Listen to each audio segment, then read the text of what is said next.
So at the moment, obviously, you're founder and MD of a branding agency, which we'll talk on. But how did you get started? What were you like at school? I was always the one that couldn't get out onto the field quick enough to have a game of football. To be honest, I quite enjoyed school, I suppose. Going through sort of primary and secondary, got to fifth year and decided to stay at the state college. You're not 15. I was going to say you're not 50. Yeah, so I not quite got to 50 yet. I got to fifth year and started to and decided to stay on at college. Although my first year at college didn't go too well and got moved on from the college I was at. But then picked some subjects that really were nothing to do with careers and what I wanted to be, because I just didn't have any idea. I just picked some stuff that I quite enjoyed and thought I'd probably be more successful if I was just trying to do something that I had an interest in and enjoyed. So I did that, and then went on to Teesside University to do a media technology course, which at the time the internet was being born and the media world was changing quite dramatically. So it was very much an induction into media as a sector, if you like, and all the different disciplines and platforms and things that existed at the time. Almost, because actually I've had a bit, like almost when you have a bit of time to think about it. So I did engineering. But I remember back in the day, and this is in no way meant as a slight, but people used to joke that media studies was a bit of a DOS course. It was a bit easier. Yeah. But the funny thing is, now arguably it's the most important thing you can learn. You know, it's so important in everyone's like life that I think it's almost, it came true that, okay, David Beckham studies was another thing that came out in the early 2000s that everyone used to joke about. But actually, it's one of those courses that is rarely kind of flourished because, again, the internet and media, and now everyone with their smartphones to this is media. And it's incredible how the world has changed to actually, to follow that path. Well, I mean, I'd like to think I had the foresight to see what was coming, but I didn't. It was one of those courses that I just thought, well, it looks like I'm going to quite enjoy it. I'm quite interested in TV, radio, and quite sparked interest in this new internet thing that was happening at the time. And it was also free at the time as well. Obviously, the landscape of universities totally changed as well, so it was limited risk in regard to continuing my education. Teesside was growing a big reputation back then in regard to sort of media and digital. Although in its sort of infancy. And I was working part-time and I was living at home and stuff. So yeah, life seemed pretty good, and it was a fairly easy option to take, really. So then, it would be different now with the different considerations you need to make, and obviously the different opportunities and costs that are involved in making decisions like that. No, that's true. But I'll be honest, when I decided to do engineering, I think it was just because I like cars. I never really thought about careers or anything. But at a certain point, I think generally in people's like second year, it depends if it's a 2 or 3 year kind of degree, you start to think, actually, what jobs are out there? So how did you get your first job? How did you make that, leap after uni? Yeah, well, the course included sort of an induction into TV and radio and multimedia as such.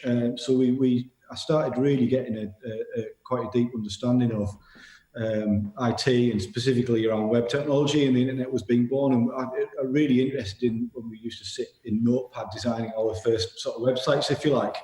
I really, really enjoyed that. So a multimedia placement came up with a local startup, and I took that and grabbed that with both hands, and then started working my way through understanding actually not just designing and building websites, but understanding what this tool could do in regard to business growth and marketing and brand communication, etc., etc. So I suppose as my experience developed and as my knowledge developed, I really started to think about what type of career I wanted to be in, and I'd had my first sort of stepping stone into that and started to become really excited and really passionate about it. So I worked that business for 8 or 9 years and changed my role slightly from actually being on the tools, working on websites and building and designing websites and creative work, through to working with clients to understand their requirements, understand their business, and try and decide what tools they might need and how we could help them to build those tools. And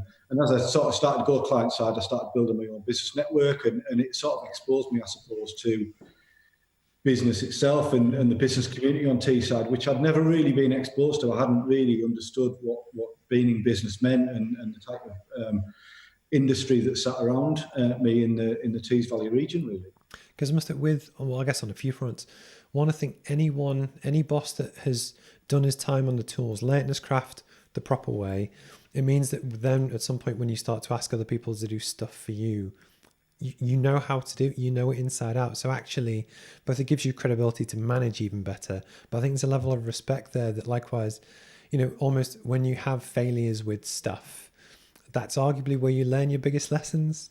So I think actually when I was talking to Matt McGough from Ithaca Films, we were talking about how actually failure can be really important, because actually, especially when you're more junior in your career, and especially if it's nothing critical, shall we say, that you can recover from, that's how you learn and develop. So I really kind of respect that one.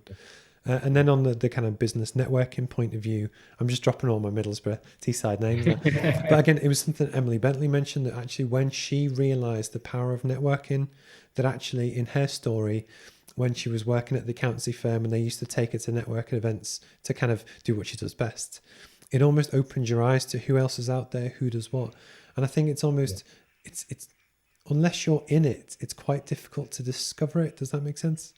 Yeah, definitely. Well, it's the same with sort of industry, if you like, on Teesside. My dad worked at ICI for 45 years, and we used to go and pick him up after swimming on his 2 to 10 shift and get let through the gatehouse at Wilton and drive for what seemed like miles past steaming tube pipes and flare stacks and high-vis jackets, and just this world of industry that was incredible to see, if you like. And then there's not a lot of people, I suppose, that get exposed, certainly at school and when you're growing up, that get exposed to actually understanding the level and the scale and the significance of industry on Teesside.